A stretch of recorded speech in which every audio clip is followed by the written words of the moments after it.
Hello friends, welcome to my channel Indian Law Academy. आज हम बात करने वाले हैं लॉ ऑफ एविडेंस के बारे में and major kinds of evidences के बारे में कि एविडेंसेस कितनी तरह के होते हैं।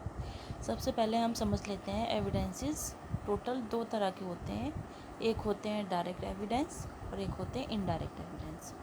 अब इसमें हम देखेंगे डायरेक्ट कौन से होते हैं और इनडायरेक्ट कौन से होते हैं। ठीक है, सबसे पहले हम देखते हैं लॉ ऑफ एविडेंस में। सबसे पहले जो हम देखेंगे सर्कमस्टांशियल एविडेंसेस के बारे में। सर्कमस्टांशियल जो एविडेंसेस होते हैं वो एक तरह से देखा जाए तो इनडायरेक्ट एविडेंस होते हैं, और this type of evidence is use to infer something based on any series of facts.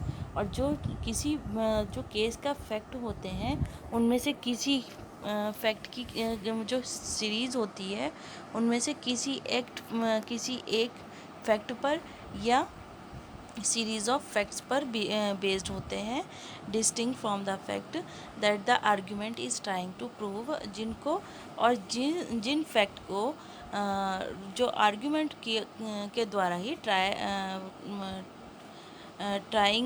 Trial के दौरान या कोर्ट प्रोसीडिंग के दौरान उसको क्या आर्ग्यूमेंट के थ्रू ही प्रूव किया जा सकता है। और proof circumstantial evidence are evidence which relies on an inference to link it to the conclusion of fact, जो कि फैक्ट्स पर या उसके कंक्लूजन पर कंक्लूजन से लिंक करता हुआ इन्फेरेंस करते हुए रिलेट करता है। जैसे हम इसे एक एग्जांपल से समझते हैं।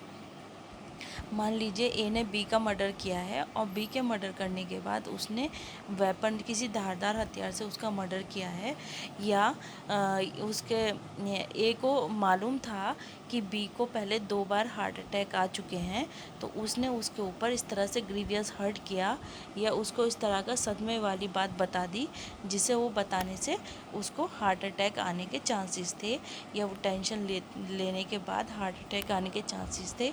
तो ये चीज़ किसी जो इन्वेस्टिगेटिंग ऑफिसर है उसको इन्वेस्टिगेशन के टाइम पर पता लगती है, तो वो जब कोर्ट प्रोसीडिंग के दौरान कोर्ट के सामने उससे रिलेट करता हुआ, उस फैक्ट से रिलेट करता हुआ जिसके सामने या तो आई विटनेस हो या इनडायरेक्ट कोई विटनेस हो, वो उसे आकर बताए। या जो जिस पर्सन को मारा गया है, जैसे ए ने बी का मर्डर किया, तो बी की बॉडी पर उसके सर्कमस्टांशियल एविडेंसेस पता चल रहे हों जो कि पोस्टमार्टम रिपोर्ट में आ जाएं। इसे एक और केस से हम समझते हैं। जैसे अभी हाल फिलहाल में ये जो केस हुआ है, मर्डर केस हुआ है दिल्ली में, और इसमें जो सैफ़ी करके हैं, मैं पूरा नाम नहीं लूँगी, तो वो राबिया सैफ़ी करके जो नाम है उनका जो अभी मर्डर केस हुआ है, तो उसमें भी जो उसका हस्बैंड बताया जा रहा है, हस्बैंड ने ये कहा है कि वो मर्डर करने के बाद अपने वाइफ का और सरेंडर भी कर दिया है, और उसमें मर्डर का ही बताया उसके हस्बैंड ने, लेकिन उसकी जो राबिया थी उसकी डेड बॉडी पर जो ब्रूटली उसको किल करने के या ब्रूटली उसके ऊपर धारदार हथियार से हमला करने के निशान भी हैं, और साथ के साथ सेक्सुअल असॉल्ट के भी काफ़ी निशान हैं, या प्राइवेट पार्ट्स पर काफ़ी निशान पाए गए जिससे पता चलता है कि उसके साथ गैंग रेप भी हुआ है। तो ये जो है सर्कमस्टांशियल एविडेंस पोस्टमार्टम रिपोर्ट के दौरान पता चल जाते हैं डेड बॉडी से।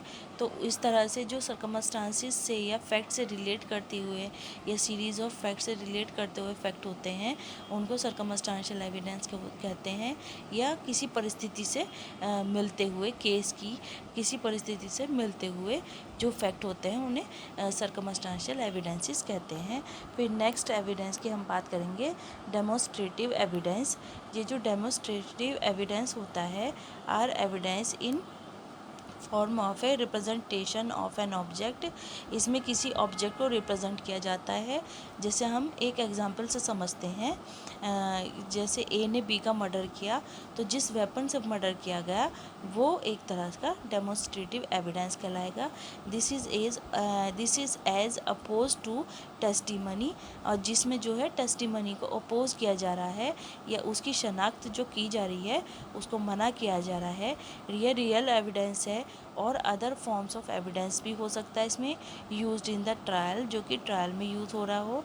जैसे फॉर एग्जांपल आर फोटोज़ होते हैं, एक्सरेज होते हैं, साउंड रिकॉर्डिंग्स वगैरह, या ग्राफिक्स होती है, एनिमेशन, फॉरेंसिक एनिमेशन होती है, मैप्स होते हैं, वीडियो टेपिंग होती है, या मूवीज़ होती है, साइमल्यूलेशंस या डायग्राम्स, ड्राइंग्स होती हैं, एंड मॉडल्स होते हैं, या किसी क्रिमिनल्स का जैसे स्केच बनाया जाता है वो सब।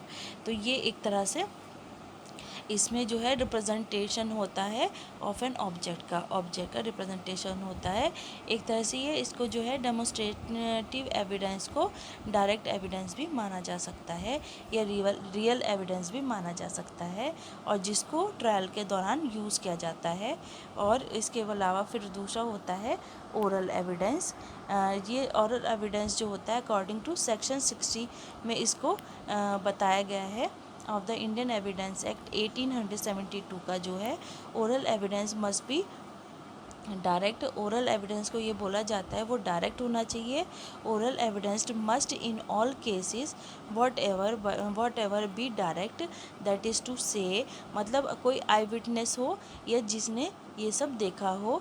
It is refers to a fact, जो कि फैक्ट को रेफर्स करे, विच कुड बी सीन, जिसने देखा हो। It must be the evidence of witness वो सेज ही सॉ इट, जो कि विटनेस कह सके कि उसके सामने ये सब घटना हुई है। If it refers to a fact which could be heard, या उसने सुना है। It must be the evidence of a witness वो सेज ही हियर्ड, या उसने देखा है, सुना है, या महसूस किया है, कुछ भी ऐसा। If it refers to a fact which could be perceived by any other senses, या अपने किसी भी सेंसेस से महसूस किया है, और इन एनी अदर मैनर, और किसी भी दूसरी तरीके से। It must be the evidence of a witness who says he perceived it by that sense or in that manner. If it refers to an opinion or to the grounds on which that opinion is held, it must be the evidence of the person who holds that opinion on that grounds। और जिस पर जो है opinion holds करता हो या depend करता हो उन ग्राउंड्स पर, ठीक है। फिर नेक्स्ट एविडेंस के बारे में बात करते हैं। तो नेक्स्ट एविडेंस होता है डिजिटल एविडेंस। जैसे कि digital evidence is any sort of digital file हो सकती है फ्रॉम एन इलेक्ट्रॉनिक सोर्स, और इसको इलेक्ट्रॉनिक जो आईटी एक्ट है या इलेक्ट्रॉनिक एक्ट है उसके अकॉर्डिंग गवर्न किया जाता है। आईटी एक्ट जो होता है इलेक्ट्रॉनिक सोर्सेज के बारे में बात करता है। तो इंफॉर्मेशन टेक्नोलॉजी एक्ट जिसको 2000 का एक्ट कहा जाता है।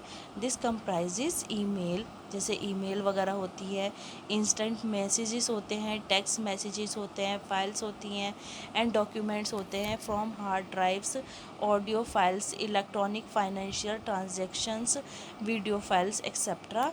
फिर प्राइमरी एविडेंस के बारे में बात कर लेते हैं, जिसको section 62 of Indian Evidence Act 1872 में इसके बारे में डिफाइंड किया गया है।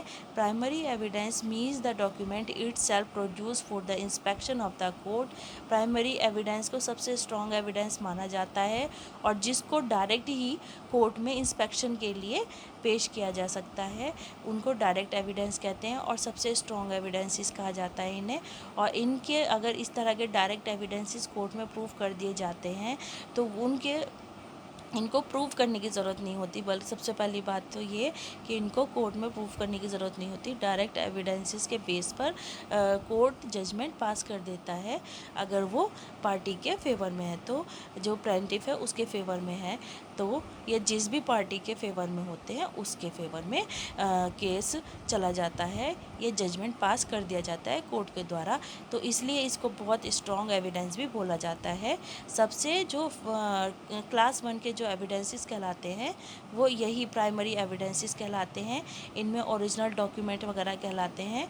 जैसे एक्सप्लेनेशन हम इन्हें देखें तो इसमें और अच्छे से क्लियर कर पाएंगे कि किस तरह के एविडेंस होते हैं। एक्सप्लेनेशन 1 क्या कहती है, देख लेते हैं। Where document is executed in similar parts, जहाँ पर जो कुछ डॉक्यूमेंट ऐसे होते हैं जो कई पार्ट्स में बना दिए जाते हैं या जिनके कई पार्ट्स होते हैं। Each part is primary evidence of the document, और उसका हर पार्ट प्राइमरी एविडेंस कहलाएगा उस डॉक्यूमेंट का। Where a document is executed in counterparts, जहाँ वो जो डॉक्यूमेंट है वो कई तरह के कई पार्ट्स में बना दिया गया है। Each counter part being executed by one और सम ऑफ द पार्टीज ओनली, जो कि कुछ पार्टी के लिए या वन पार्टी के लिए बना दिया जाता है। Each counterpart is primary evidence, और हर पार्ट जो काउंटर पार्ट होगा वो प्राइमरी एविडेंस कहलाएगा। As against the parties executing it, जो पार्टी उसे पेश करी उसके दूसरे के अगेंस्ट वो प्राइमरी एविडेंस ही कहलाएगा। जैसे हम इसे एक एग्जांपल से समझते हैं।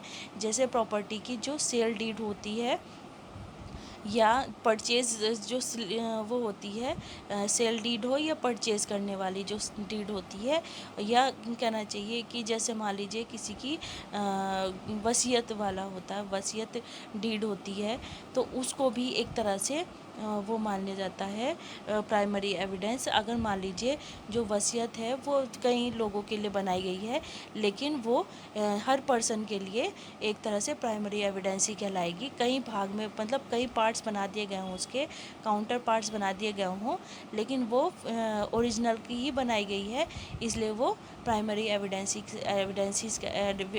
ही कहलाएगा। क्योंकि पार्टीज़ ज़्यादा होने की वजह से सबके पास वो एज ए रिकॉर्ड है, तो इसलिए वो उसे प्राइमरी एविडेंस ही कहलाया जाएगा।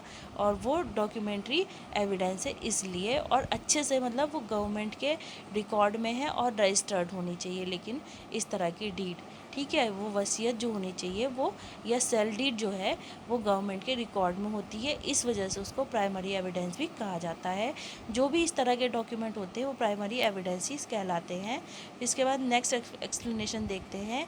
वे a number of documents are all made by one uniform process, जब जो डॉक्यूमेंट है उसको कई तरह के कई नंबर में बना दिया जाता है यूनिफॉर्म प्रोसेस के द्वारा, as in the case of printing, lithography और फोटोग्राफी द्वारा।